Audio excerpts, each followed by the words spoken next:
Olá, irmãos, estamos de volta.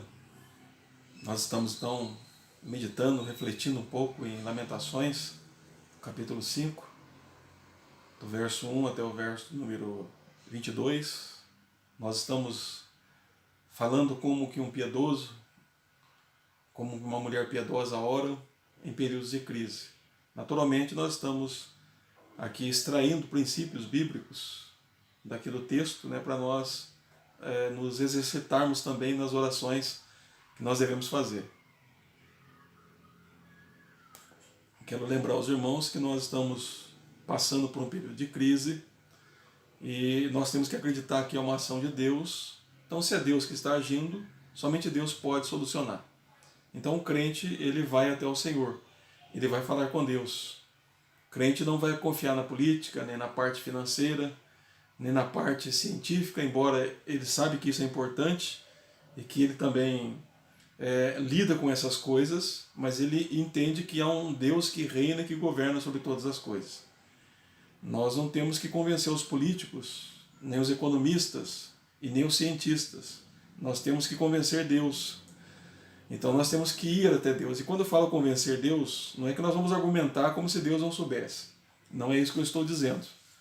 Nós temos que clamar ao Senhor e aprender a falar com Deus e depender de Deus nesses momentos de crise, para que Deus nos dê sabedoria, entendimento, da maneira que Ele quer que nós venhamos a lidar com isso e qual que é o nosso papel nesses dias como crentes. Os irmãos devem se lembrar que na história da igreja, Deus levantou muitos homens e mulheres para orar em períodos de grandes crises. Então, naturalmente, eu acredito também que nós estamos sendo convocados por Deus para ter um momento de clamor e de súplicas a Deus pela nossa nação, pelas nossas igrejas, pelo nosso povo, e suplicar que Deus então derrame da sua graça e da sua misericórdia sobre nós também. Então é importante que, como crentes, nós tenhamos essa compreensão. Eu quero também lembrar aos irmãos que continuem se inscrevendo, enviando os vídeos para outras pessoas, e motivando outros a se inscrever. O propósito nosso é de promover aqui a edificação e o conhecimento de Deus e o fortalecimento da fé dos irmãos. Esse é o nosso propósito único aqui, tá certo? E, naturalmente, que Deus seja glorificado por meio da sua palavra. Então, irmãos, vamos voltar aí a Lamentações capítulo 5, o verso de número... Nós paramos aqui no verso de número 5, do capítulo 5, que diz assim: os nossos perseguidores estão sobre o nosso pescoço, estamos exaustos e não temos descanso. Então nós falamos que aqui é uma linguagem de que o povo que estava liberto agora volta para a escravidão. O povo que tinha abundância agora é um povo que tem escassez. Um povo que tinha sua própria terra agora foi tomada deles e eles têm que pagar imposto na sua própria terra e muitos foram levados para o exílio, para um lugar, para uma nação estranha, que não era a nação deles. E falamos que a herança era a terra prometida, que Deus agora tirou deles e passou para outros por causa do pecado deles. E sempre relembrando os irmãos que Deus está sendo justo em fazer isso, porque o povo havia pecado contra Deus e quebrado a sua aliança. Como eu também acredito, irmãos e ouvintes, que Deus está sendo justo em mandar o Covid sobre nós, em mandar as crises sobre nós, sobre a nossa nação e sobre o mundo. Devemos lembrar os irmãos que esse mundo é um mundo que muitas vezes tem virado as costas para Deus. O Deus Criador de todas as coisas, o Deus Senhor de todas as coisas, aquele que é o nosso Rei, que é o nosso Senhor, nós temos virado as costas para Deus e quebrado a aliança do Senhor. Naturalmente, Deus não vai deixar isso passar despercebido. Deus vai cobrar da humanidade pelos pecados que ela tem cometido. Então, irmãos, é aí que aparece o piedoso, aí que aparece o crente verdadeiro, aí que aparece o homem e a mulher de Deus, para suplicar e clamar a Deus com bastante intensidade. Eu fico muito preocupado, irmãos e ouvintes, acredito que vocês enfrentam isso também. A igreja tem se dedicado mais ao trabalho do que à oração. Pastores, muitas vezes, como nós, têm se dedicado mais a falar só do que a vida de oração. Como se uma vida de muita atividade fosse uma vida de uma pessoa piedosa, uma pessoa crente. Não. Eu creio que o crente, ele naturalmente fará coisas. É natural que isso aconteça. Mas é verdade que o crente, ele tira um tempo para buscar a Deus em oração. E ele vai orar por diversas coisas. Ele vai orar pela igreja, ele vai orar por si mesmo, pela sua família, ele vai orar pela sua nação, pelo mundo, e principalmente para que o reino de Deus venha sobre nós. E parece que poucos têm feito isso. Não estou aqui julgando o coração dos irmãos, naturalmente os irmãos conhecem a sua vida com Deus, mas parece que a igreja desprezou algo que é principal, a vida de oração. A vida de oração, de clamor ao Senhor. Então Deus levanta crises para nos colocar no chão de novo, de joelhos, para ensinar-nos a buscá-lo cada vez mais. Então nesse caso aqui o profeta vai nos ensinar mais coisas ainda. Agora no verso 6 ele fala assim: submetemos-nos aos egípcios e aos assírios para nos fartarem de pão. Aqui é um homem judeu que está falando isso. Ele está falando com Deus. Ele está dizendo para Deus que antes o pão era em abundância. A terra prometida, que Deus havia dado para eles, manava leite e mel. Eles tinham alimento em abundância. É só os irmãos lembrarem das colheitas que eles faziam, da forma que Deus abençoava eles. Agora eles não têm mais isso. Eles têm que comprar o seu pão. Eles têm que pagar pelo seu pão. E o texto fala então que me desculpe. E o texto fala então que eles estão se submetendo aos egípcios e aos assírios para que eles então se fartem de pão. Ou seja, eles estão se colocando aqui numa situação de escravos de novo. Eles estão trabalhando de maneira árdua, de uma maneira, vamos dizer assim, como se fossem escravos, e como se os egípcios e os assírios fossem dono deles. E eles trabalham para comer. Trabalham para comer. Aquilo que eles tinham de graça, agora eles estão conseguindo por meio do serviço duro, do trabalho duro e de trabalho de pessoas como se fossem escravas. Os que foram libertos da escravidão voltaram novamente para a escravidão. Então, eu quero chamar a atenção dos irmãos novamente que o profeta aqui, ele está detalhando na presença de Deus o que está acontecendo com eles. E por que ele faz isso, irmãos? Não é porque ele tinha dúvida que Deus conhecia, ele sabia que Deus conhecia todas as coisas. Mas tudo indica aqui o texto que essa lamentação, a maneira que ele se coloca na presença de Deus é porque ele cria que Deus era poderoso para tratar com os detalhes da vida dele. Detalhes. Ele fala da solidão deles, porque se sentiam órfãos. Ele fala aqui da bebida deles, do trabalho deles, da maneira que está sendo. Veja que ele está pondo os detalhes diante de Deus. Porque ele sabia, irmãos e ouvintes, que Deus era Senhor absoluto da vida deles.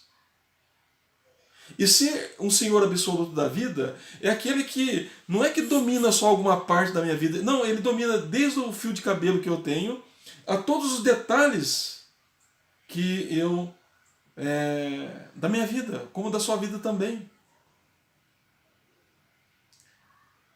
Eu fico pensando uma coisa, irmãos, eu não sou um pastor, e pode ser que eu tenha que me corrigir nisso, mas eu não sou um pastor que fico constrangendo os crentes da igreja que eles têm que ofertar os seus dízimos e ofertas, não. Eu tenho falado muito pouco sobre isso na igreja, e não que eu não fale, né, sempre recordando os irmãos disso. Mas muitas vezes eu sei que tem aqueles irmãos que eles são resistentes em dar os seus dízimos e ofertas.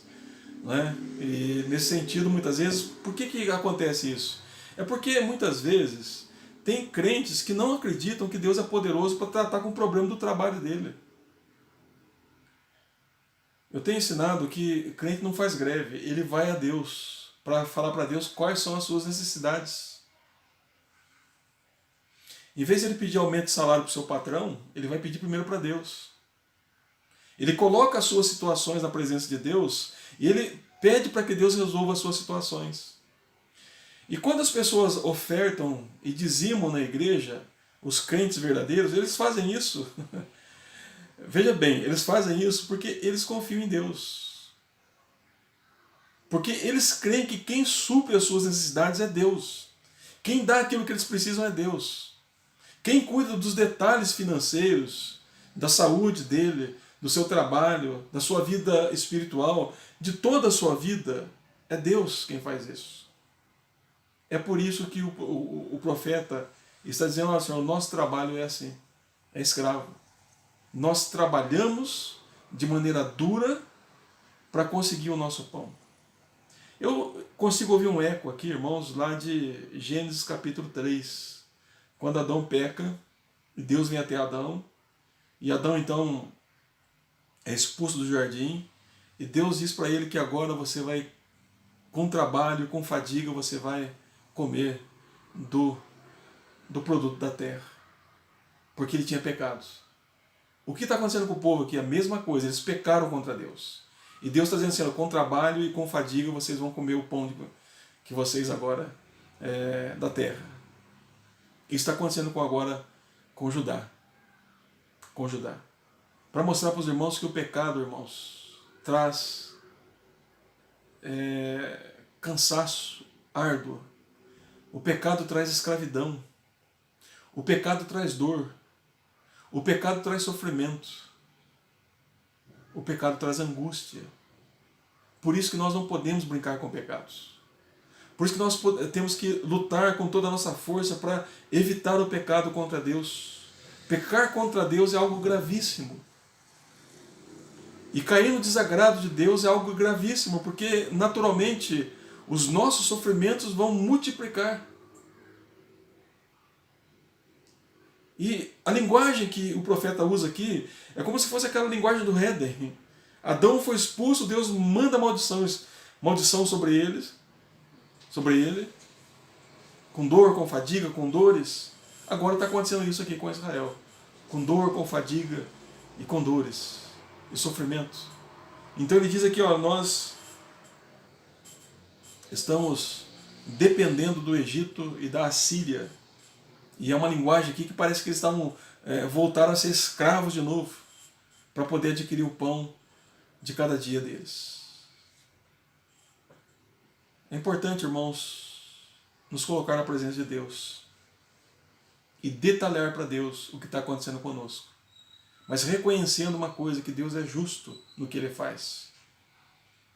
Que Deus é santo no que Ele faz. E que nós sofremos porque nós pecamos contra Deus. Nós sofremos porque nós quebramos a aliança com Deus. E o profeta está reconhecendo isso. Mas eu quero chamar a atenção dos irmãos que ele está detalhando isso. Porque ele também crê que Deus está cuidando dos detalhes da vida dele. Ele não tinha dúvida que Deus conhecia. Mas ele cria que, além de conhecer, somente Deus poderia dar uma solução para ele. Você crê nisso?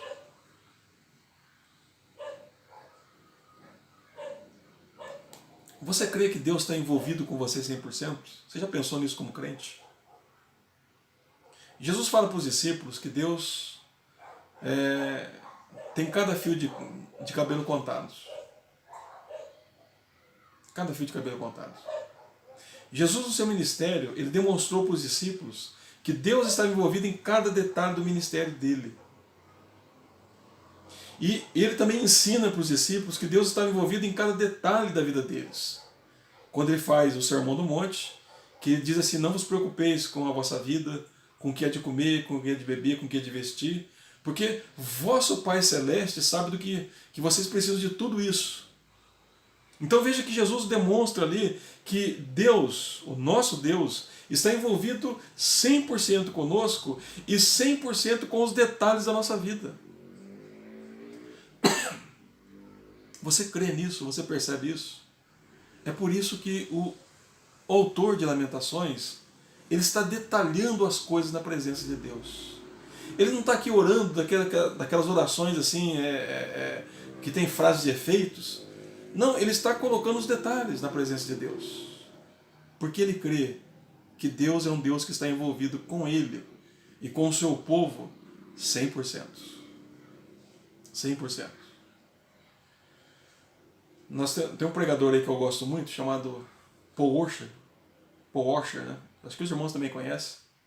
E tem uma pregação dele que me chama muita atenção, porque ele fala assim que o meu coração está batendo porque Deus que está mandando ele bater. Interessante isso, né?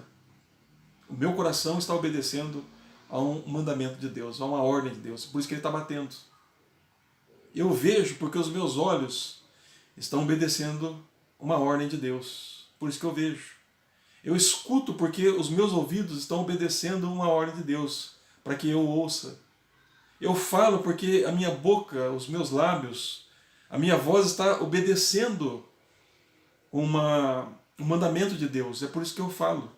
Lembra que quando Moisés foi até Deus argumentando que ele não tinha, era um homem pesado de boca, pesado de língua, e Deus fala assim, quem que criou o mudo? Ou que fala o que não fala? Ou que vê o que não vê? Não sou eu o Senhor? Para mostrar que Deus está envolvido 100% conosco. E eu sei que cada neurônio meu, eu sei que cada célula do meu corpo, elas estão obedecendo a Deus. Porque Deus está envolvido 100% comigo. Eu falei hoje para os meus filhos e para minha esposa, nós estávamos ali na mesa e no almoço, eu falei, olha, não são as doenças que matam. As doenças, na verdade, nos faz sofrer bastante. Quem nos tira a vida é Deus. É Ele que abre a ferida, é Ele que fecha a ferida. É Ele que dá a vida, é Ele que tira a vida. E não há quem possa fugir das mãos de Deus. E por que é assim? Porque Deus está 100% envolvido com a nossa vida. Mas eu quero ir um pouco mais longe. Deus está 100% envolvido com o Brasil e com as crises que estão acontecendo no Brasil. E é por isso que o piedoso busca Deus em oração e clama a Deus em oração, porque ele, sabendo disso, ele crê que Deus é poderoso para lidar com cada problema do seu país. Deus tem tudo, irmãos e ouvintes, sob controle nas suas mãos, nos seus mínimos detalhes. Até aqueles detalhes que nós não conhecemos. Então o profeta diz, Senhor, nós estamos trabalhando como escravos para comer o pão. Você crê nisso, meu irmão? Você crê nisso? Talvez a sua decepção, muitas vezes, a dureza de coração, é resultado de uma fé que crê num Deus limitado. Um Deus que só está envolvido com o trabalho da igreja. De quarta-feira, quinta-feira, né, de sexta-feira, sábado e à noite. Só isso. Depois você sai dali, vai para o seu trabalho, e aí Deus não está mais envolvido. Eu vou dizer uma coisa para você, Deus está envolvido 100% com aquela poeirinha que está por trás lá do seu guarda-roupa. Para mostrar que Deus está envolvido 100% com toda a sua criação. Nós não somos panteístas, que Deus é tudo, tudo é Deus, não é isso. Mas o Deus que trouxe tudo à existência, Ele tem todas as coisas diante dele nos seus mínimos detalhes. Desde um vírus como esse coronavírus que está aí, assolando muitas nações, até os maiores astros que há no universo. Todos eles estão diante de Deus. Deus conhece cada um deles. E Deus, de uma maneira sábia, misteriosa, incompreensível muitas vezes, e de modo que Deus não se mistura com a criação, mas Deus está envolvido com a sua criação 100%. E as perguntas que Deus faz para Jó lá. Onde você estava quando eu estava fazendo isso? E Jó depois no final diz, falei de coisas que eu não sabia. Me arrependo no pó e na cinza. O profeta está mostrando para nós que Deus conhece e que Deus está envolvido com 100% com a nossa vida. Você crê nisso? Quando um homem crê nisso, uma mulher crê nisso, eles oram. Eles falam com Deus. Eles se colocam na presença de Deus. Eles clamam a Deus com todo fervor. Porque eles creem numa coisa. Deus está envolvido com eles 100%. Eu voltarei num próximo vídeo para nós continuarmos a falar sobre como um homem, como uma mulher piedosa ora em períodos de crise. Até aqui nós falamos, Senhor, vê a nossa condição. o profeta coloca os detalhes na presença de Deus. Deus abençoe os irmãos e nós vamos voltar num outro momento para falar um pouco mais sobre isso. Deus abençoe os irmãos. Amém.